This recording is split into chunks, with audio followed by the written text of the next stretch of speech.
Good evening money persons, welcome to daily money show number 1003. ఈరోజు daily money షోలోని మన తెలుగు రాష్ట్రాల్లోని 850 కోట్ల రూపాయల స్కామ్ బయటపడింది.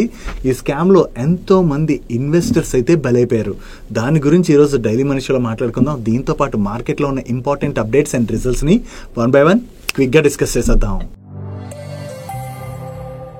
ముందుగా మార్కెట్ అప్డేట్ చూసినట్లయితే ఈ రోజు సెషన్ లో సెన్సెక్స్ 57 పాయింట్స్ పెరిగి 75,996 పాయింట్స్ కి క్లోజ్ అయినట్లయితే నిఫ్టీ 30 పాయింట్స్ పెరిగి 22,959 పాయింట్స్ కి క్లోజ్ అయింది. అండ్ ఈ రోజు సెషన్ లో మిడ్ క్యాప్ ఇండెక్స్ 0.35% పెరిగినట్లయితే స్మాల్ క్యాప్ ఇండెక్స్ 0.23% కరెక్ట్ అయింది. అండ్ బ్యాంక్ నిఫ్టీ 0.32% పెరిగింది. లాస్ట్ ఫ్యూ డేస్ నుంచి కంటిన్యూస్ గా ప్రెషర్ కి గురవుతున్నటువంటి మన ఇండియన్ మార్కెట్ లోని ఈ రోజు సెషన్ లో కూడా చాలా వాలటైలిటీ కనపడింది. చివరికి ఈ రోజు సెషన్ లో మార్కెట్ పాజిటివ్ లోనే క్లోజ్ అయింది. కానీ mid and small cap space లో మాత్రం మోస్ట్ ఆఫ్ ది స్టాక్స్ లో ఈ రోజు కూడా ఎక్కువగానే ప్రెషర్ చూసాం. ఈ రోజు మార్కెట్ లో ఇలా వాలటైలిటీ కంటిన్యూ అవడానికి ఫ్రెష్ రీజన్స్ అంటూ ఏం లేవు. ఆల్రెడీ డొనాల్డ్ ట్రంప్ గారి దగ్గర నుంచి కంటిన్యూస్ గా స్టేట్మెంట్స్ వస్తున్నాయి కదా, ఈ కంట్రీ పైన టారిఫ్స్ వేస్తాను, ఆ కంట్రీ పైన టారిఫ్స్ వేస్తాను, ఇటువంటి స్టేట్మెంట్స్ ఏవైతే వస్తున్నాయో దాంతో గ్లోబల్ మార్కెట్స్ లో అన్నిటిలో కూడా కొంత కన్సర్న్ కనబడుతున్నది. దాంతో ఈ రోజు సెషన్ లో కూడా మన మార్కెట్ లో వాలటైలిటీ అనేది కంటిన్యూ అయింది. దీంతో పాటుగా ఈ జనవరి మంత్ లోని ఫెడ్ మీటింగ్ జరిగింది కదా, ఈ మీటింగ్ మినిట్స్ ఫిబ్రవరి 19th రోజున అంటే వెడ్నెస్డే రోజున రానున్నాయి. ఈ మీటింగ్ మినిట్స్ లో ఒకవేళ ఫెడ్ దగ్గర నుంచి ఎకానమీ రిలేటెడ్ గా కావచ్చు, లేదా ఇన్ఫ్లేషన్ రిలేటెడ్ గా కావచ్చు, రేట్ కట్స్ రిలేటెడ్ గా కావచ్చు, ఇటువంటి స్టేట్మెంట్స్ ఏం చేశారు ఆ మీటింగ్ లో అన్నది మనకి బయటకు వస్తుంది డేటా. ఒకవేళ ఫెడ్ దగ్గర నుంచి ఏమైనా కాషియస్ స్టేట్మెంట్స్ అవి ఉన్నాయనుకోండి ఆ డేటాలోని, దాంతో మార్కెట్ లో కొంత ప్రెషర్ చూడొచ్చు. కాబట్టి ఈ ఈవెంట్ వలన కూడా మార్కెట్ లోని కొంత వాలటైలిటీ కంటిన్యూ అయింది. వీటితో పాటుగా కంటిన్యూస్ గా ఎఫ్ఐఎస్ సెల్ సైడ్ ఉండడం, ఇటువంటివన్నీ మనం చూస్తూనే వస్తున్నాం కదా. ఇలాంటి వేరియస్ రీజన్స్ తోని ఈ రోజు సెషన్ లో కూడా మన మార్కెట్ లో వాలటైలిటీ చూసాం. కాకపోతే సెకండ్ హాఫ్ లోని మార్కెట్ లో కొంత రికవరీ కనపడింది కదా. దీనికి రీజన్ ఇండియా అండ్ యుఎస్ మధ్య జరగబోతున్నటువంటి ట్రేడ్ రిలేటెడ్ గా వచ్చినటువంటి జాయింట్ స్టేట్మెంట్ ఏదైతే ఉందో దాంతో మార్కెట్ లో కొంత పాజిటివ్ ర్యాలీ అనేది బిల్డ్ అయింది. ఆల్రెడీ ప్రీవియస్ గానే బోత్ కంట్రీస్ నుంచి ఒక స్టేట్మెంట్ వచ్చింది కదా, 2030 కల్లా రెండు కంట్రీస్ మధ్య $500 బిలియన్ ట్రేడ్ జరిగేలాగా రెండు కంట్రీస్ కూడా స్టెప్స్ తీసుకుంటాయని చెప్పి ప్రీవియస్ గానే స్టేట్మెంట్ చేశారు. దీనిలోని first tranche multi sector bilateral trade agreement ఈ 2025 లోనే జరిగేటువంటి అవకాశాలు ఉన్నాయని, దీనిలో భాగంగా యుఎస్ నుంచి ఇండియా ఇండస్ట్రియల్ గూడ్స్ ఎక్స్పోర్ట్స్ పెంచుతున్నట్లయితే ఇండియా నుంచి US labour intensive manufacturing products ని ఎక్స్పోర్ట్ చేసుకోబోతున్నట్టుగా, యుఎస్ కి ఇండియన్ అగ్రికల్చర్ గూడ్స్ యొక్క ఎక్స్పోర్ట్స్ $4 బిలియన్ వరకు పెంచేటువంటి అవకాశం ఉన్నదని, ఈ అగ్రికల్చర్ గూడ్స్ ట్రేడ్ పెంచేందుకు రెండు కంట్రీస్ కలిపి వర్క్ చేయబోతున్నట్టుగా స్టేట్మెంట్స్ అయితే వచ్చాయి. సో కొంతవరకు ఈ ట్రేడ్ డీల్ ఏదైతే జరగబోతుందో దానివల్ల మన కంట్రీ కూడా బెనిఫిట్ పొందేటువంటి అవకాశం ఉండడంతోనే మార్కెట్ లోని కొంత రికవరీ అన్నది చూసాం. దాంతో పాటుగా రెండు కంట్రీస్ మధ్యన కొంత ఒప్పందాలు గనక జరిగాయి అనుకోండి, ఈ ఒప్పందాలు జరిగినట్లయితే మన పైన డొనాల్డ్ ట్రంప్ గారు టారిఫ్స్ అవి తగ్గించేటువంటి అవకాశం ఉన్నది కదా. అంటే ప్రీవియస్ గా టారిఫ్స్ విధిస్తా అన్నారు, అట్లీస్ట్ ఆ టారిఫ్స్ విధించకుండా ఆయన న్యూట్రల్ గా ఉన్నా కూడా అది మన ఎకానమీ రిలేటెడ్ గా పాజిటివ్ గానే చూడొచ్చు. అదర్ కంట్రీస్ పైన ఆల్రెడీ టారిఫ్స్ ఇంపోజ్ చేయడం స్టార్ట్ చేశారు. బట్ రీసెంట్ గా నరేంద్ర మోడీ గారు యుఎస్ విజిట్ లో కూడా డొనాల్డ్ ట్రంప్ గారు కొంచెం అగ్రెసివ్ గానే స్టేట్మెంట్స్ చేయడం జరిగింది. అంటే మీరు మా పైన ఏవైతే టారిఫ్స్ వేస్తున్నారో మేము కూడా తిరిగి అదే విధంగా టారిఫ్స్ వేస్తామని ఆయన అయితే స్టేట్మెంట్ ఇచ్చారు. దాని తర్వాత మీటింగ్ లో మైట్ బి ఇద్దరు మాట్లాడుకుని ఉంటారు కదా. సో రెండు కంట్రీస్ మధ్యన కొన్ని డీల్స్ గానీ జరిగాయి అనుకోండి, ఈ టారిఫ్స్ రిస్క్ ఏదైతే ఉన్నదో ఆ రిస్క్ తగ్గుతుంది. కాబట్టి మార్కెట్ లో కొంత రికవరీ చూసుంటాం. ఇంకా ఈ టారిఫ్స్ రిలేటెడ్ గా మనకి మరికొన్ని మంత్స్ లో అంటే నెక్స్ట్ 1 or 2 months లోని మరికొంత క్లారిటీ వచ్చేటువంటి అవకాశం ఉంది. యాక్చువల్లీ యుఎస్ కూడా ఇండియాకి అగైనిస్ట్ వెళ్ళకపోవచ్చు. ఈవెన్ ఇండియా కూడా యుఎస్ కొన్ని ఏవైతే అడుగుతున్నదో వాటి రిలేటెడ్ గా ఇండియా కూడా ఒప్పుకునేటువంటి అవకాశాలు ఉన్నాయి. సో రెండు కంట్రీస్ మధ్య ఇటువంటి డీల్స్ జరిగి ఫైనల్లీ ఈ టారిఫ్స్ రిలేటెడ్ గా ఇంపాక్ట్ మన మీద తగ్గిందనుకోండి, దానివల్ల మన ఎకానమీ రిలేటెడ్ గా అయితే పాజిటివ్ అయ్యేటువంటి అవకాశం ఉంది. ఫైనల్లీ ఈ డీల్స్ ఎలా ఫైనలైజ్ అవుతాయి అన్నది మనం చూడవలసి ఉన్నది. డైలీ మార్కెట్ లో వచ్చేటువంటి ఇటువంటి ఇంపార్టెంట్ అప్డేట్స్ ని మీతో డీటెయిల్ గా షేర్ చేయడానికి మన మనీ పర్స్ టీమ్ ఏవైతే ఎఫర్ట్స్ పెడుతుందో ఆ ఎఫర్ట్స్ కనుక మీకు హెల్ప్ఫుల్ అవుతున్నట్లయితే ఈ వీడియోని మర్చిపోకుండా లైక్ చేయడానికి ప్రయత్నించండి. నెక్స్ట్ లాస్ట్ 1 to 2 months నుంచి మన మార్కెట్ లోని కంటిన్యూస్ గా ప్రెషర్ చూస్తున్నాం కదా. ఈ ప్రెషర్ కంటిన్యూస్ గా కనపడుతుండడంతో చాలా మంది పోర్ట్ఫోలియోస్ కొంత నెగిటివ్ లోనే ట్రేడ్ అవుతున్నాయి కదా. సో పోర్ట్ఫోలియోస్ ఇలా నెగిటివ్ లోకి వెళ్లేసరికి చాలా మంది ఇన్వెస్టర్స్ లోని కన్సర్న్స్ అయితే మొదలయ్యాయి. ఈ కన్సర్న్స్ తోనే చాలా కాలం నుంచి ఎవరైతే మ్యూచువల్ ఫండ్స్ లోని ఎస్ఐపీస్ చేస్తుంటారో ఆ ఎస్ఐపీస్ క్యాన్సిలేషన్ నెంబర్ అన్నది కంటిన్యూస్ గా పెరుగుతూ వస్తుంది. ఎస్ఐపీ క్యాన్సిలేషన్ పెరగడానికి రీజన్ ఏంటి? జస్ట్ ఇలా మార్కెట్ పడుతున్నప్పుడు మన పోర్ట్ఫోలియో నెగిటివ్ కి వెళ్ళిపోతుంటే చాలా మంది అది చూసి తట్టుకోలేరు కదా. దాంతోనే ఎస్ఐపీస్ అన్నవి కొందరు క్యాన్సిల్ చేస్తుంటారు. సరే మన పోర్ట్ఫోలియోస్ పడిపోతున్నాయి ఎందుకంటే ఒకవేళ ఎవరైనా అంత రీసెర్చ్ లేదు, మన దగ్గర అంత డేటా లేదు. సో దాంతోనే మనం చేస్తున్నటువంటి ఇన్వెస్ట్మెంట్స్ లో మ్యూచువల్ ఫండ్ ఇన్వెస్ట్మెంట్స్ ఉంటే మ్యూచువల్ ఫండ్ పోర్ట్ఫోలియో పడుతుంది. ఒకవేళ స్టాక్స్ మంచి స్టాక్స్ పిక్ చేసుకుని అవి కూడా పడిపోతున్నాయి. సో ఇలా ఉంటే మనం నష్టాల్లోకి వెళ్ళిపోతామేమో అని చెప్పి కొంతమంది ఎగ్జిట్ అయిపోతారు కదా. మీకు ఇప్పుడు ఒక ఇంట్రెస్టింగ్ డేటా చూపెడతాను, ఒకసారి ఆ డేటా చూడండి. ఆ డేటా చూస్తే మీకే క్లియర్ గా అర్థమవుతుంది. మార్కెట్ ఫాల్ లోని మన పోర్ట్ఫోలియోలు అయితే కరెక్ట్ అవుతున్నాయి కదా, కానీ పెద్ద పెద్ద ఇన్వెస్టర్స్ ఉంటారు. ఈ పెద్ద పెద్ద ఇన్వెస్టర్స్ దగ్గర రీసెర్చ్ చేయడానికి చాలా పెద్ద టీమే ఉంటుంది, అండ్ వాళ్ళకి డేటా కూడా అవైలబుల్ ఉంటుంది. కంపెనీ మేనేజ్మెంట్ తో కూడా వాళ్ళు డైరెక్ట్ మాట్లాడగలరు. సో ఇలాంటివన్నీ ఉన్నప్పుడు వాళ్ళైతే లాభాలు సంపాదించాలి కదా, అంటే మార్కెట్ ఫాలో అవుతున్న వాళ్ళకి డబ్బులు వచ్చేయాలి కదా. అలా వస్తాయా? రావు. ఎందుకంటే మార్కెట్ పడుతున్నప్పుడు ప్రతి ఒక్క స్టాక్ పడుతుంది కాబట్టి మీరు ఇన్వెస్ట్ చేసిన, నేను ఇన్వెస్ట్ చేసిన, ఆరు ఒక పెద్ద ఇన్వెస్టర్ ఇన్వెస్ట్ చేసిన వాళ్ళ పోర్ట్ఫోలియోస్ లోని నెగిటివ్ రిటర్న్స్ చూడడం అన్నది కామనే. మీరు ఇక్కడ స్క్రీన్ మీద చూడొచ్చు, డిమార్ట్ యొక్క ప్రమోటర్ అయినటువంటి రాధాకిషన్ దమానీ గారి పోర్ట్ఫోలియో ఈ సెప్టెంబర్ క్వార్టర్ నుంచి 28% నెగిటివ్ రిటర్న్స్ డెలివర్ చేసినట్లయితే జూన్ క్వార్టర్ నుంచి కంపేర్ చేసాం అనుకోండి 22% నెగిటివ్ రిటర్న్స్ డెలివర్ చేసింది. వీళ్ళలో అందరికన్నా ఎక్కువగా ఇక్కడ హితేష్ దోషి అని చూడండి, ఈయన పోర్ట్ఫోలియో సెప్టెంబర్ క్వార్టర్ నుంచి చూస్తే మీకు 29% నెగిటివ్ రిటర్న్ డెలివర్ చేస్తే జూన్ క్వార్టర్ నుంచి మీరు కంపేర్ చేస్తే 56% ఈయన పోర్ట్ఫోలియో కరెక్ట్ అయింది. 56% అంటే ఆల్మోస్ట్ హాఫ్ కన్నా ఎక్కువగా నేను పోర్ట్ఫోలియో కరెక్ట్ అయింది. వీళ్ళనే కాదు, ఇక్కడ మీరు చాలా మంది పెద్ద ఇన్వెస్టర్స్ పోర్ట్ఫోలియోస్ చూడొచ్చు. ఈవెన్ విజయ్ కేడే గారి పోర్ట్ఫోలియో చూడండి, ఆయనది కూడా ఎంత కరెక్ట్ అయింది అన్నది మీకు ఇక్కడ కనబడుతుంది. ఓన్లీ రాకేష్ జుంజున్వాలా గారి పోర్ట్ఫోలియో ఒకటి బాగా పాజిటివ్ లో ఉన్నది. ఆయనతో పాటు మనీష్ జైన్ గారి పోర్ట్ఫోలియో కూడా పాజిటివ్ రిటర్న్స్ డెలివర్ చేయడం జరిగింది. But except few people remaining అందరి పోర్ట్ఫోలియోస్ కూడా భారీగానే కరెక్ట్ అయ్యాయి. సో వీళ్ళ పోర్ట్ఫోలియోస్ అంటే 50% కరెక్ట్ అవుతుందంటే నిజంగా అది చాలా టఫ్ టైమే కదా. వాళ్ళకైనా 50% అంటే చాలా ఎక్కువే కదా. సో ఇంతలా పోర్ట్ఫోలియోస్ కరెక్ట్ అవుతున్నాయి కదా అని చెప్పి వీళ్ళు మార్కెట్ నుంచి ఇప్పుడు ఎగ్జిట్ అయిపోయారు అనుకోండి, నిజంగా వాళ్ళు అంత వెల్త్ జనరేట్ చేయగలరా? వాళ్ళు ఎన్నాళ్ళ నుంచి మార్కెట్ లో ఉండి ఉంటారు. ఇదే ఫస్ట్ సైకిల్ వాళ్ళు చూస్తుంది కాదు కదా. ఎన్నో సైకిల్స్ చూసారు, అప్ ట్రెండ్స్, డౌన్ ట్రెండ్స్, ఇటువంటివి ఎన్నో చూసుంటారు కదా. సో డౌన్ లోకి అంటే మార్కెట్ కరెక్ట్ అవుతున్నప్పుడల్లా వాళ్ళు మార్కెట్ నుంచి ఎగ్జిట్ అయిపోయి వెళ్ళిపోయినట్లయితే వాళ్ళు కూడా ఈ రేంజ్ లో వెల్త్ జనరేట్ చేయలేరు. సో లాంగ్ టర్మ్ లో మనం వెల్త్ జనరేట్ చేయాలంటే ఇటువంటి ఫాలింగ్ మార్కెట్స్ ఏవైతే ఉంటాయో these are opportunity for us. ఒకవేళ మీ దగ్గర డబ్బులు లేవు ఈ టైంలో ఇన్వెస్ట్ చేయడానికి, దట్స్ ఫైన్. డబ్బులు లేవనుకోండి, ఏం చేయాలి ఆ టైంలోని? Stay calm. అంటే మీరు ఇన్వెస్ట్ చేసిన స్టాక్స్ క్వాలిటీ స్టాక్స్, అండ్ మీరు మంచి మ్యూచువల్ ఫండ్స్ లో ఇన్వెస్ట్ చేశారు, ఎస్ఐపి కంటిన్యూ చేస్తున్నారు, దెన్ మీరు వరీ అవ్వాల్సినటువంటి పనే లేదు. ఒకవేళ ఇప్పుడు కరెక్ట్ అయింది అనుకోండి, మళ్ళీ అవి రికవర్ అవుతాయి. మీరు ఇన్వెస్ట్ చేసినప్పుడు మీకు ఒక వ్యూ ఉంటుంది కదా, అంటే నేను నా రిటైర్మెంట్ కోసం ఇన్వెస్ట్ చేశాను, లేదా నా చిల్డ్రన్ ఎడ్యుకేషన్ కోసం ఇన్వెస్ట్ చేశాను, లేదా వేరే ఇతరత్ర గోల్స్ కోసం ఇన్వెస్ట్ చేస్తుంటారు కదా. అలా గోల్స్ కోసం ఇన్వెస్ట్ చేసినప్పుడు ఆ గోల్ మనకి తొందరలో లేనప్పుడు మనం భయపడాల్సిన పనే ఉంది. మనం క్వాలిటీ కంపెనీస్ లో ఇన్వెస్ట్ చేసాం, లేదా మంచి మ్యూచువల్ ఫండ్స్ లో ఇన్వెస్ట్ చేస్తున్నాం, ఇప్పుడు కరెక్ట్ అయినా కూడా మళ్ళీ అవి మార్కెట్ రికవర్ అయినట్లయితే బాగానే రికవర్ అవుతాయి. ఇన్ఫాక్ట్ ఈ టైంలో ఎస్ఐపీస్ ఎవరైతే చేస్తుంటారో వాళ్ళైతే బ్యూటిఫుల్ రిటర్న్స్ జనరేట్ చేస్తారు. ఎందుకంటే ఈ టైంలో మీ ఎస్ఐపి ఏదైతే డెబిట్ అవుతుందో ఆ డెబిట్ అయిన అమౌంట్ కి మీకు వచ్చేటువంటి యూనిట్స్ నెంబర్ కూడా పెరుగుతుంది. అంటే మార్కెట్ బుల్ మార్కెట్ నడుస్తున్నప్పుడు వచ్చినటువంటి యూనిట్స్ కన్నా కూడా ఇటువంటి మార్కెట్ ఫాల్ లో ఏవైతే ఎస్ఐపీస్ అవుతాయో ఆ టైంలోనే ఎక్కువ యూనిట్స్ అన్నవి మీకు వస్తాయి. సో అలా క్వాలిటీని కంటిన్యూ చేసుకుంటూ వెళ్ళారనుకోండి, లాంగ్ టర్మ్ లోని మీరు మంచి వెల్త్ అన్నది జనరేట్ చేసుకోగలుస్తారు. ఇటువంటి మార్కెట్ ఫాల్ కండిషన్స్ ఏవైతే ఉంటాయో దీస్ ఆర్ ద ఆపర్చునిటీస్. డబ్బులు ఉంటే మీ ఎస్ఐపిని కంటిన్యూ చేయండి. ఒకవేళ డబ్బులు లేవు, ఆల్రెడీ క్వాలిటీ స్టాక్స్ లో ఇన్వెస్ట్ చేస్తాం, కరెక్ట్ అయ్యాయి అనుకోండి, నో నీడ్ టు వరీ. ఆ స్టాక్స్ ని మనం హోల్డ్ చేయగలిసినట్లయితే, అంటే ఒక కన్విక్షన్ ఉంటుంది కదా కొనేటప్పుడే, ఆ కన్విక్షన్ తో ఆ మంచి స్టాక్స్ కావచ్చు లేదా ఫండ్స్ కావచ్చు మనం హోల్డ్ చేయగలిసినట్లయితే లాంగ్ టర్మ్ లో అవి మనకి మంచి వెల్త్ జనరేట్ చేస్తాయి అన్నది గుర్తుపెట్టుకోవాలి. నెక్స్ట్ మన తెలుగు రాష్ట్రాల్లో చాలా మంది ఇన్వెస్టర్స్ ని మోసం చేస్తూ ఒక కంపెనీ అయితే దొరికిపోయింది. ఈ కంపెనీ పేరు ఫాల్కన్. ఈ కంపెనీ ఒక పాంజీ స్కీమ్ రన్ చేసి ఇన్వెస్టర్స్ దగ్గర నుంచి ఏకంగా 850 కోట్లు కొట్టేసింది. దీనిలోని ఇండియా మొత్తంలో చాలా మంది ఇన్వెస్టర్స్ ఉన్నారు, బట్ దీనిలో మోస్ట్ ఆఫ్ ది ఇన్వెస్టర్స్ మన తెలుగు స్టేట్స్ లో ఉన్నటువంటి వాళ్ళే కావడం గమనార్హం. ఈ స్కామ్ అయితే తెలంగాణ పోలీసులు బయట పెట్టి ఈ స్కామ్ లో ఉన్నటువంటి ఇద్దరిని ఆల్రెడీ అరెస్ట్ కూడా చేయడం జరిగింది. ఈ స్కామ్ యాక్చువల్లీ వీళ్ళు ఎలా చేశారంటే ఇన్వాయిస్ డిస్కౌంటింగ్ ప్లాట్ఫామ్ ని వీళ్ళు ఒక దాన్ని లాంచ్ చేశారు. ఈ ఇన్వాయిస్ డిస్కౌంటింగ్ గురించి ఎవరికైతే అర్థం అవుదో వాళ్ళకి సింపుల్ గా ఒక ఎగ్జాంపుల్ తో షేర్ చేస్తాను. ఇక్కడ డేటా ఏదైతే షేర్ చేస్తున్నానో ఎగ్జాక్ట్ అదే ఉండదు, బట్ ఒక ఎగ్జాంపుల్ అంటే మీకు అర్థం కావడానికి ఒక ఎగ్జాంపుల్ గా షేర్ చేస్తున్నాను. ఇన్వాయిస్ డిస్కౌంటింగ్ అంటే ఏం జరుగుతుందంటే ఒక ఏ బి అని ఇద్దరు వ్యక్తులు ఉన్నారు. ఈ వ్యక్తుల్లోని ఏ అనేటువంటి వ్యక్తి బి కి ఏదైనా ప్రొడక్ట్ సప్లై చేశాడు అండ్ బి అనేటువంటి వ్యక్తి ఏ కి పేమెంట్ చేయాలి. కానీ బి ఏ కి పేమెంట్ చేయాలంటే 30 డేస్ టైం ఉంది, అంటే 30 డేస్ తర్వాతే వాళ్ళు పేమెంట్ చేస్తారన్నమాట.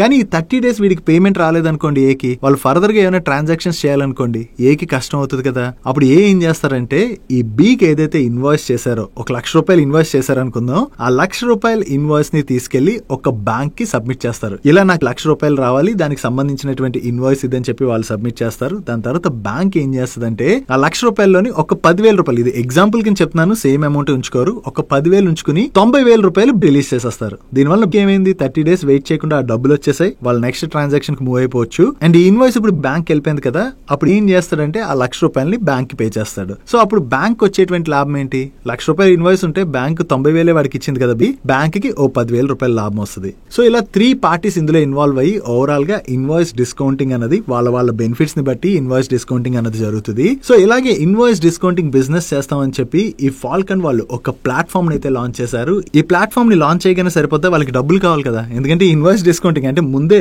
ఒక కస్టమర్ కి డబ్బులు పే చేయాలనుకోండి, వీళ్ళు కస్టమర్ తరపున పే చేస్తారు కదా, పే చేసిన తర్వాత వాళ్ళకి తర్వాత వస్తుంది కదా. సో వాళ్ళకి ఆ డబ్బులు కావాలి కాబట్టి చాలా మంది ఇన్వెస్టర్స్ దగ్గర నుంచి వీళ్ళు డబ్బులు రైజ్ చేస్తూ వాళ్ళకి ఏం చెప్పారంటే, మీరు గనక ఈ ప్లాట్ఫామ్ లో డబ్బులు ఇన్వెస్ట్ చేస్తే per annum 11 to 12% వరకు మీకు రిటర్న్స్ వస్తాయని చెప్పి అందరినీ నమ్మించడం జరిగింది. అండ్ దీనిలో వేరియస్ మెచ్యూరిటీ పీరియడ్స్ కూడా ఉన్నాయి. సో ఇది నమ్మిన చాలా మంది ఏం చేశారు, per annum 11 to 12% మనకి హ్యాపీగా ఇంట్రెస్ట్ వచ్చేస్తుంది కదా, సో ఇన్వెస్ట్ చేస్తే మనకి రిస్క్ కూడా ఉండదు. వీళ్ళు ఎలా ఇన్వాయిస్ డిస్కౌంటింగ్ బిజినెస్ చేస్తున్నారు. దట్టు వీళ్ళు ఇంకో పని ఏం చేశారు, దీనిలో వెండర్స్ యొక్క ప్రొఫైల్స్ అవి కూడా చాలా స్ట్రాంగ్ వెండర్స్ ప్రొఫైల్స్ చూపించడం జరిగింది. వేరియస్ డీల్స్ కూడా పెద్ద పెద్ద డీల్స్ కూడా చూపించారు. ఇలా డీల్స్ చూపించేసరికి నిజంగా అంటే ఇంత పెద్ద వెండర్స్ ఉన్నారు, ఇంత మంచి డీల్స్ జరుగుతున్నాయంటే హ్యాపీగా బిజినెస్ జరుగుతుంది, మన డబ్బులకి ఏం రిస్క్ లేదు, ఎందుకంటే పెద్ద పెద్ద వెండర్స్ ఉన్నారు, మనకి ఇంట్రెస్ట్ వచ్చేస్తుందని చెప్పి చాలా మంది ఇన్వెస్ట్ చేయడం జరిగింది. కానీ వీళ్ళు ఏ రకంగా స్కామ్ చేశారంటే, అందులో వెండర్స్ ప్రొఫైల్స్ కావచ్చు, వీళ్ళు చూపించినటువంటి డీల్స్ కావచ్చు, అవన్నీ కూడా పెద్ద ఫేక్. సో ఈ విధంగా ఫేక్ చేసి చాలా మంది ఇన్వెస్టర్స్ దగ్గర నుంచి 1,700 కోట్ల వరకు వీళ్ళు కలెక్ట్ చేసి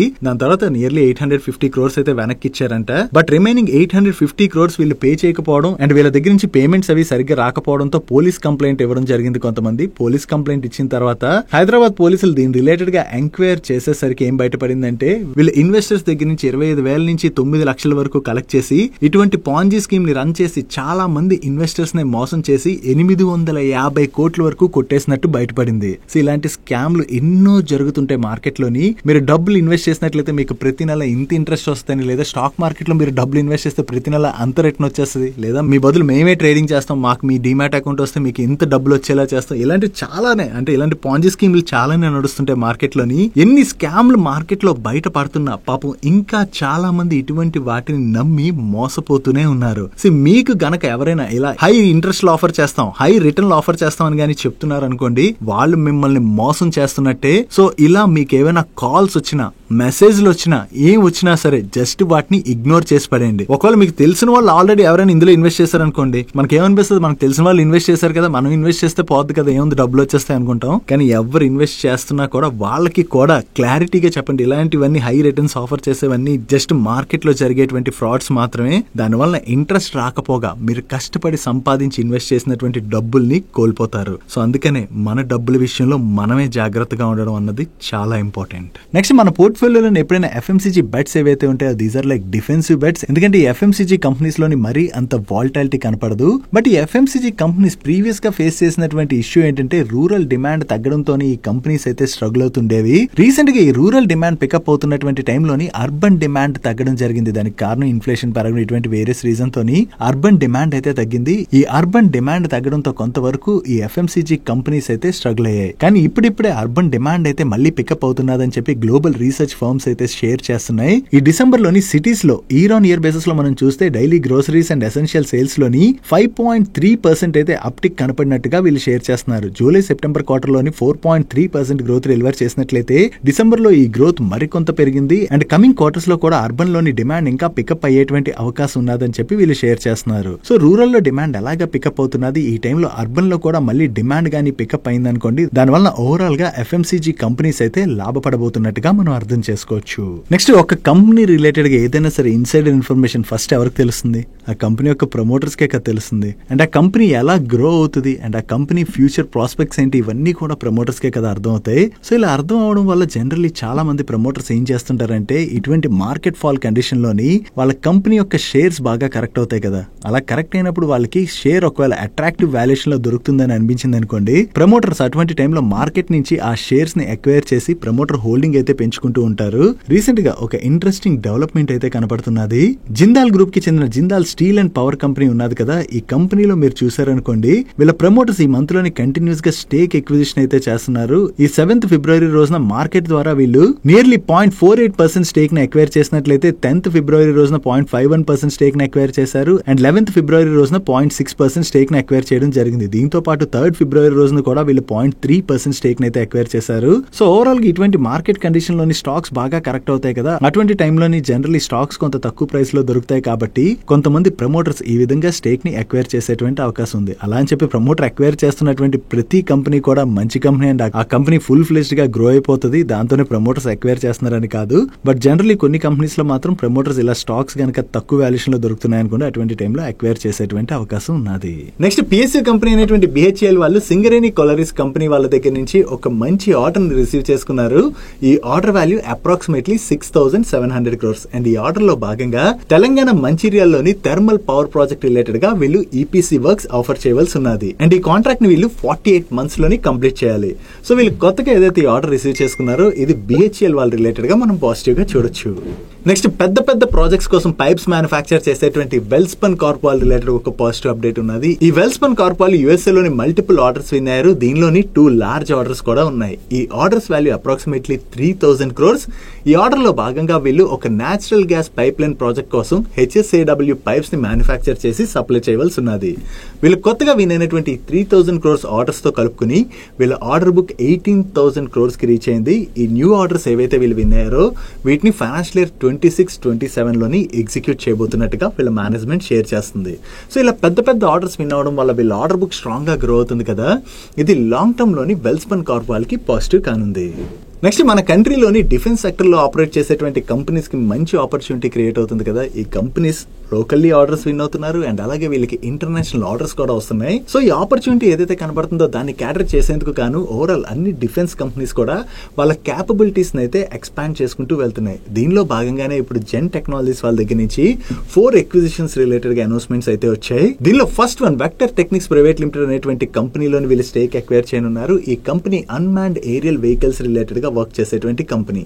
సో ఈ కంపెనీలో స్టేక్ అక్వైర్ చేయడం ద్వారా వీళ్ళకి అన్మాన్డ్ ఏరియల్ వెహికల్స్ రిలేటెడ్ ఉన్నటువంటి క్యాపబిలిటీస్ అయితే ఎక్స్పాండ్ అవునున్నాయి. And second company robotics and aerospace sector లో వర్క్ చేసేటువంటి company.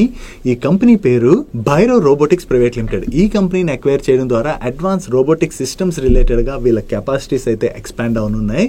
And third and fourth companies are applied research international private limited and ARA labs private limited. ఈ 2 companies లోని వీళ్ళు 100% stake ని 130 crores పెట్టి అక్వైర్ చేయనున్నారు. ఈ కంపెనీస్ ని అక్వైర్ చేయడం ద్వారా మన డిఫెన్స్ ఫోర్సెస్ కోసం సిమ్యులేషన్ టెక్నాలజీ ఉన్నది కదా, ఈ సిమ్యులేషన్ టెక్నాలజీ యొక్క క్యాపబిలిటీస్ అయితే వీళ్ళవి ఎన్హాన్స్ అవబోతున్నట్టుగా వీళ్ళ మేనేజ్మెంట్ షేర్ చేస్తుంది. ఓవరాల్ గా ఇలా ఎక్విజిషన్స్ చేసుకుంటూ వెళ్ళడం ద్వారా వీళ్ళకు ఉన్నటువంటి క్యాపబిలిటీస్ అండ్ టెక్నాలజీస్ ని ఇంప్రూవ్ చేసుకుంటున్నారు కదా. సో దీనివల్ల లాంగ్ టర్మ్ లోని జెన్ టెక్నాలజీస్ వాళ్ళకైతే పాజిటివ్ కానుంది. నెక్స్ట్ వేరియస్ కంపెనీస్ కి financial services and products offer చేసేటువంటి జగిల్ ప్రీపెయిడ్ వాళ్ళు మీకు ఇక్కడ స్క్రీన్ మీద కనపడుతున్నటువంటి 2 కంపెనీస్ నుంచి కాంట్రాక్ట్స్ విన్నారు. దీనిలో భాగంగా ఈ 2 కంపెనీస్ కి కూడా వీళ్ళ జగిల్ ప్రొపైల్ ప్లాట్ఫామ్ ఉన్నది కదా, ఈ ప్లాట్ఫామ్ సర్వీసెస్ ని ప్రొవైడ్ చేయనున్నారు. యాక్చువల్లీ ఈ కంపెనీ ఐపీఓగా వచ్చి లిస్ట్ అయిన దగ్గర నుంచి ఈ స్టాక్ చాలా ఎక్కువగా ర్యాలీ అయింది. ఇంతలా ర్యాలీ అయిన తర్వాత రీసెంట్ గా ఈ కంపెనీ యొక్క నెంబర్స్ కొంత వీక్ గా వచ్చేసరికి కంటిన్యూస్ గా స్టాక్ లో అయితే మనం ప్రెషర్ చూస్తున్నాం. బట్ వీళ్ళు మళ్ళీ కాంట్రాక్ట్స్ అవి విన్ అవుతున్నారు కదా. సో నెక్స్ట్ క్వార్టర్ లో వీళ్ళ నెంబర్స్ లోని ఇంప్రూవ్మెంట్ కనపడుతుందేమో చూడాలి. నెక్స్ట్ కొచ్చిన్ షిప్ యార్డ్ వాళ్ళు డెన్మార్క్ కి చెందిన షిప్పింగ్ అండ్ లాజిస్టిక్ కంపెనీ అయిన AP మోలర్ అనేటువంటి కంపెనీతోని MOU సైన్ చేయడం జరిగింది. దీనిలో భాగంగా ఈ 2 కంపెనీస్ కి ship repair, ship maintenance and ship building related గా ఉన్నటువంటి ఎక్స్పర్టీస్ అండ్ వాళ్ళ దగ్గర ఉన్నటువంటి టెక్నాలజీస్ ని కంబైన్డ్ గా యూజ్ చేయడం ద్వారా ఓవరాల్ గా ఈ షిప్పింగ్ సెక్టర్ లో ఏదైతే ఆపర్చునిటీస్ క్రియేట్ అవుతున్నాయో వాటిని ఎక్స్ప్లోర్ చేయబోతున్నట్టుగా వీళ్ళు షేర్ చేస్తున్నారు. దీనిలో భాగంగా 2 కంపెనీస్ కూడా వాళ్ళ దగ్గర ఉన్నటువంటి టెక్నికల్ ఎక్స్పర్టీస్ ని ట్రాన్స్ఫర్ చేసుకోవడంతో పాటు ship repair, dry docking, ship building related గా ఉన్నటువంటి ఆపర్చునిటీస్ ని ఎక్స్ప్లోర్ చేయడం, జాయింట్ గా వీళ్ళిద్దరూ కలిపి స్కిల్ డెవలప్మెంట్ రిలేటెడ్ గా అది వర్క్ చేయడం, ఇటువంటివన్నీ చేయడం ద్వారా India and globally maritime hubs related గా ఏదైతే ఆపర్చునిటీ పెరుగుతున్నదో దాన్ని క్యాటర్ చేయడానికి ప్రయత్నిస్తున్నట్టుగా కొచ్చిన్ షిప్ యార్డ్ వాళ్ళు షేర్ చేస్తున్నారు. యాక్చువల్లీ చాలా కంట్రీస్ లోని షిప్స్ అయితే చాలా పాతవైపోయి దీంతో ప్రతి కంట్రీ కూడా వాళ్ళ ship building side, ship repair side work చేయవలసి ఉన్నది. దీనిలో భాగంగా షిప్ బిల్డింగ్ రిపేర్స్ చేసేటువంటి కంపెనీస్ ఏవైతే ఉన్నాయో వాటికి మంచి ఆపర్చునిటీ అయితే కనిపిస్తుంది. And even government of India కూడా మన కంట్రీని షిప్ బిల్డింగ్ లోని చాలా ముందుకు తీసుకువెళ్ళడానికి వేరియస్ స్టెప్స్ అయితే తీసుకుంటూ వెళ్తుంది. సో ఓవరాల్ గా దీని ద్వారా ఈ షిప్ బిల్డింగ్ సెక్టర్ లో వర్క్ చేసేటువంటి కంపెనీస్ అయితే లాభపడబోతున్నాయి. నెక్స్ట్ ఐటీ కంపెనీ అయినటువంటి LTI మైంట్రీ వాళ్ళతోని గ్రీస్ కి చెందినటువంటి యూరో బ్యాంక్ వాళ్ళ సబ్సిడరీ కంపెనీ కొలాబరేట్ అయింది. ఈ కొలాబరేషన్ లో భాగంగా యూరో బ్యాంక్ అండ్ వీళ్ళ సబ్సిడరీ కంపెనీస్ ఏవైతే ఉన్నాయో వాటన్నిటికీ కూడా ఇన్నోవేటివ్ IT సర్వీసెస్ ని బిల్డ్ చేయడం ద్వారా ఈ బ్యాంక్ యొక్క కస్టమర్స్ ఎక్స్పీరియన్స్ ని ఇంప్రూవ్ ఇంప్రూవ్ చేయబోతున్నట్టుగా వీళ్ళు షేర్ చేస్తున్నారు. అండ్ అంతేకాకుండా ఇండియాలోని ఈ బ్యాంక్ యొక్క గ్లోబల్ డెలివరీ సెంటర్ ని ఎస్టాబ్లిష్ చేసేందుకు కాను వీళ్ళు హెల్ప్ చేయబోతున్నట్లుగా షేర్ చేయడం జరిగింది. సో యూరో బ్యాంక్ తోని ఎల్టీఐ మైంట్రీ ఏదైతే ఈ కొలాబరేషన్ అనౌన్స్ చేసిందో ఇది ఎల్టీఐ మైంట్రీ రిలేటెడ్ గా మనం పాజిటివ్ గా చూడొచ్చు. నెక్స్ట్ సెయింట్ డిఎల్ఎం వాళ్ళు ఫ్రెంచ్ మల్టీనేషనల్ కంపెనీ అయినటువంటి థేల్స్ వాళ్ళ దగ్గర నుంచి లాంగ్ టర్మ్ కాంట్రాక్ట్ ని విన్ అయ్యారు. ఈ కాంట్రాక్ట్ లో భాగంగా ఈ థేల్స్ వాళ్ళ next generation flight avionics systems కోసం సెయింట్ డిఎల్ఎం వాళ్ళు ప్రింటెడ్ సర్క్యూట్ బోర్డ్ అసెంబ్లీస్ ని మ్యానుఫ్యాక్చర్ చేయబోతున్నట్టుగా వీళ్ళు షేర్ చేస్తున్నారు. సో ఈ కొలాబరేషన్ ద్వారా global aerospace and defence ecosystem లోని సెయింట్ డిఎల్ఎం వాళ్ళ పొజిషన్ స్ట్రెంగ్ అవబోతున్నట్టుగా వీళ్ళ మేనేజ్మెంట్ షేర్ చేస్తుంది. సో ఏదైతే ఈ లాంగ్ టర్మ్ కాంట్రాక్ట్ ని విన్ అయ్యారో ఇది సెయింట్ డిఎల్ఎం వాళ్ళ రిలేటెడ్ గా మనం పాజిటివ్ గా చూడొచ్చు. నెక్స్ట్ రియల్ ఎస్టేట్ కంపెనీ అయినటువంటి అరవింద్ స్మార్ట్ స్పేసెస్ వాళ్ళు అహ్మదాబాద్ లోని ఒక రెసిడెన్షియల్ ప్లాటెడ్ డెవలప్మెంట్ ప్రాజెక్ట్ కోసం అని చెప్పి అగ్రిమెంట్ సైన్ చేయడం జరిగింది. టోటల్ గా ఈ ప్రాజెక్ట్ 150 ఎకర్స్ లో ఉన్నదని అండ్ ఈ ప్రాజెక్ట్ ద్వారా వీళ్ళకి 600 crores రెవెన్యూ జనరేట్ అయ్యేటువంటి అవకాశం ఉన్నదని చెప్పి వీళ్ళు షేర్ చేస్తున్నారు. సో ఇలా real estate companies new projects ఏవైతే విన్ అవుతూ ఉంటాయో ఇవి రియల్ ఎస్టేట్ కంపెనీస్ రిలేటెడ్ గా మనం పాజిటివ్ గా చూడొచ్చు. నెక్స్ట్ ఈ రోజు సెషన్ లోని ఎయిర్టెల్ రిలేటెడ్ గా వేరియస్ మీడియా ప్లాట్ఫామ్స్ దగ్గర నుంచి ఒక ఇంట్రెస్టింగ్ న్యూస్ అయితే వచ్చింది. ఈ ఎయిర్టెల్ లోని సింగ్టెల్ అదే సింగపూర్ టెలికమ్యూనికేషన్ లిమిటెడ్ వాళ్ళు నియర్లీ 9.5% స్టేక్ అయితే హోల్డ్ చేస్తున్నారు. వీళ్ళు హోల్డ్ చేస్తున్నటువంటి ఈ స్టేక్ లోని $1 billion వర్త్ షేర్ అంటే 8,500 crores వర్త్ షేర్స్ ని త్వరలోనే వీళ్ళు సెల్ చేసేటువంటి అవకాశం ఉన్నదని చెప్పి మీడియా ప్లాట్ఫామ్స్ రిపోర్ట్ చేయడం జరిగింది. ఈ సేల్ చేయడం ద్వారా వచ్చేటువంటి అమౌంట్ ని ఈ సింగ్టెల్ యొక్క షేర్ హోల్డర్స్ ని రివార్డ్ చేయడానికి అండ్ అలాగే వాళ్ళ బ్యాలెన్స్ షీట్ స్ట్రెంథెన్ చేసుకోవడానికి యూజ్ చేసేటువంటి అవకాశం ఉన్నట్టుగా వీళ్ళు పబ్లిష్ చేస్తున్నారు. ఇంకా ఈ స్టేక్ సేల్ రిలేటెడ్ గా సింగ్టెల్ దగ్గర నుంచి గానీ ఆర్ ఎయిర్టెల్ వాళ్ళ దగ్గర నుంచి గానీ ఎటువంటి రెస్పాన్స్ కూడా రాలేదు. చూడాలి ఎయిర్టెల్ వాళ్ళు త్వరలో ఏమైనా రెస్పాండ్ అవుతారేమో. ఒకవేళ ఎయిర్టెల్ లోని సింగ్టెల్ వాళ్ళు ఇంత లార్జ్ అమౌంట్ లో గనక బ్లాక్ డీల్స్ లో అది సేల్ చేశారనుకోండి త్వరలో ఆ టైంలో మనకి ఎయిర్టెల్ స్టాక్ లోని కొంత ప్రెషర్ కనపడేటువంటి అవకాశం ఉన్నది. నెక్స్ట్ ఈ వీకెండ్ లోని రీసెంట్ గా ఐపీఓకి వచ్చి లిస్ట్ అయినటువంటి డెంటా వాటర్ వాళ్ళ నెంబర్స్ వచ్చాయి. Last year same quarter compare చేసిన ప్రీవియస్ క్వార్టర్ కంపేర్ చేసిన ఈ క్వార్టర్ వీళ్ళ ఆపరేటింగ్ రెవెన్యూలో మంచి గ్రోత్ డెలివర్ చేశారు. And last year same quarter లోని వీళ్ళు 6.6 crores ప్యాట్ జనరేట్ చేసినట్లయితే ప్రీవియస్ క్వార్టర్ లోని 11 crores ప్యాట్ జనరేట్ చేయడం జరిగింది. అండ్ ఈ క్వార్టర్ లో వీళ్ళు 14.9 crores ప్యాట్ జనరేట్ చేశారు. ఇయర్ ఆన్ ఇయర్ లో చూసినట్లయితే వీళ్ళ ప్యాట్ లోని 100% పైన గ్రోత్ డెలివర్ చేశారు. ప్రీవియస్ క్వార్టర్ తో కంపేర్ చేసిన ఈ క్వార్టర్ ప్యాట్ లోని మంచి గ్రోతే కనిపిస్తుంది.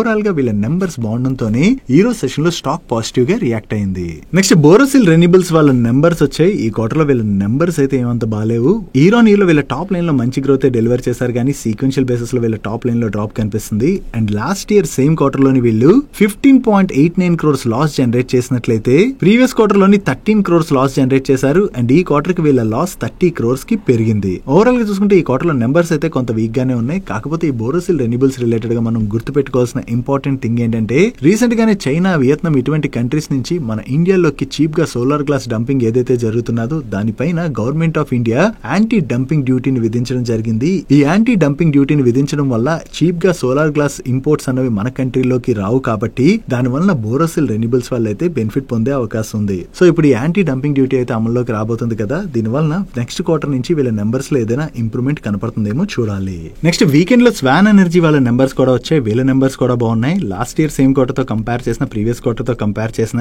ఈ క్వార్టర్ ఆపరేటింగ్ రెవెన్యూలో మంచి గ్రోత్ డెలివర్ చేశారు. And last year same quarter లో వీళ్ళు 219 crores ప్యాట్ జనరేట్ చేసినట్లయితే ప్రీవియస్ క్వార్టర్ లోని 67 crores ప్యాట్ జనరేట్ చేయడం జరిగింది. అండ్ ఈ క్వార్టర్ లోని వీళ్ళు 561 crores ప్యాట్ జనరేట్ చేశారు. ఓవరాల్ గా ఇయర్ ఆన్ ఇయర్ లో చూసిన క్వార్టర్ ఆన్ క్వార్టర్ లో చూసిన వీళ్ళ టాప్ లైన్ లోను బాటమ్ లైన్ లోను మంచి గ్రోత్ డెలివర్ చేయడం జరిగింది. నెక్స్ట్ రైల్వే పిఎస్యూ కంపెనీ అయినటువంటి ఆర్వీఎన్ఎల్ వాళ్ళ నెంబర్స్ కూడా వచ్చాయి. లాస్ట్ ఇయర్ సేమ్ క్వార్టర్ తో కంపేర్ చేసిన ప్రీవియస్ క్వార్టర్ తో కంపేర్ చేసిన ఈ క్వార్టర్ లో వీళ్ళ ఆపరేటింగ్ రెవెన్యూలో డ్రాప్ కనిపిస్తుంది. And last year same quarter లో వీళ్ళు 358 crores ప్యాట్ జనరేట్ చేసినట్లయితే ప్రీవియస్ క్వార్టర్ లో 286 crores ప్యాట్ జనరేట్ చేశారు. అండ్ ఈ క్వార్టర్ లో వీళ్ళు 311 crores ప్యాట్ జనరేట్ చేయడం జరిగింది. ఇయర్ ఆన్ ఇయర్ లో చూసినట్లయితే వీళ్ళ టాప్ లైన్ లోను బాటమ్ లైన్ లోను డ్రాప్ కనిపిస్తుంది. సీక్వెన్షియల్ బేసిస్ లో వీళ్ళ టాప్ లైన్ లో డ్రాప్ కనిపిస్తున్నా బాటమ్ లైన్ లో గ్రోత్ కనిపిస్తుంది కదా, దానికి రీజన్ ప్రీవియస్ క్వార్టర్ లోని వీళ్ళ జాయింట్ వెంచర్ కంపెనీస్ నుంచి వీళ్ళకి 15 crores లాస్ యాడ్ అయినట్లయితే ఈ క్వార్టర్ లోని 56 crores ప్రాఫిట్ వచ్చి యాడ్ అయింది. ఈ జాయింట్ వెంచర్ కంపెనీస్ నుంచి వచ్చినటువంటి ఈ డిఫరెన్స్ వల్లనే వీళ్ళ బాటమ్ లైన్ లో మనకి ఇంప్రూవ్మెంట్ కనిపిస్తుంది.